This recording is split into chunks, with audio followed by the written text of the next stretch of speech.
মহাকুম্ভৰ মহামঞ্চত সত্ৰীয়া সংস্কৃতিৰ সুবাস বিলাবলৈ সাজু দুখনকৈ সত্ৰৰ সত্ৰাধিকাৰসহ শতাধিক বৈষ্ণৱ। প্ৰথমবাৰৰ বাবে প্ৰয়াগৰাজত নিৰ্মাণ হৈছে নামঘৰ মণিকূট। মহাকুম্ভমেলাত হ'ব 7 দিনীয়া ভাগৱত পাঠ। উত্তৰ কমলাবাৰী সত্ৰৰ সত্ৰাধিকাৰৰ নেতৃত্বত হ'ব প্ৰাগজ্যোতিষ অনুষ্ঠান।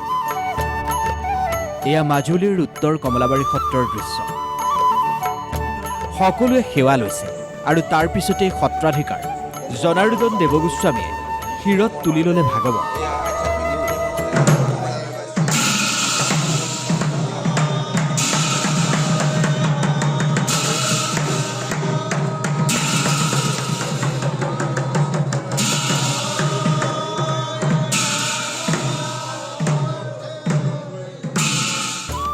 এই ভাগৱত লৈ যোৱা হ'ব প্ৰয়াগৰাজলৈ। 13 জানুৱাৰীৰ পৰা 26 ফেব্ৰুৱাৰীলৈ প্ৰয়াগৰাজত 45 দিনীয়া মহাকুম্ভ। আৰু সেইবাবেই প্ৰথমবাৰৰ বাবে প্ৰয়াগৰাজত নিৰ্মাণ কৰা হৈছে নামঘৰৰ মণিকূট আৰু ৰাঙলীচৰা। প্ৰথমবাৰৰ বাবে প্ৰাগজ্যোতিষ নামেৰে বৃহৎ অনুষ্ঠান হ'ব কুম্ভমেলা। উত্তৰ কমলাবাৰী সত্ৰৰ সত্ৰাধিকাৰ জনাৰ্দন দেৱগোস্বামীৰ নেতৃত্বত 100জনীয়া সত্ৰাধিকাৰ আৰু ভকত বৈষ্ণৱৰ দল মাজুলীৰ পৰা ওলাই আহিছে প্ৰয়াগৰাজত। সকলো উপস্থিত হৈ আমাক যিখিনি মৰম স্নেহ দিছে, আমি আশা কৰোঁ আপোনালোকৰ আশীষ লৈ যাতে অসমৰ গৌৰৱ আমি ৰূপায়িত কৰি আহিব পাৰোঁ। আৰু তাতে আপোনালোকৰ সকলোটিলৈকে মই ধন্যবাদ জনাই আমাৰ যিখিনি যাত্ৰী সহযাত্ৰী সেইসকলক আমি আসন ল'ব দিছোঁ। আমিও আসন ল'ম, যিহেতু আৰু এটা লগতে আজি আমি গৈ ইয়াৰ পিছতে মাধৱ গুৰুজনৰ স্থানত সেৱা ল'ম। তাৰপিছতে আমি গৈ কলাক্ষেত্ৰত থকাৰ ব্যৱস্থা আছে।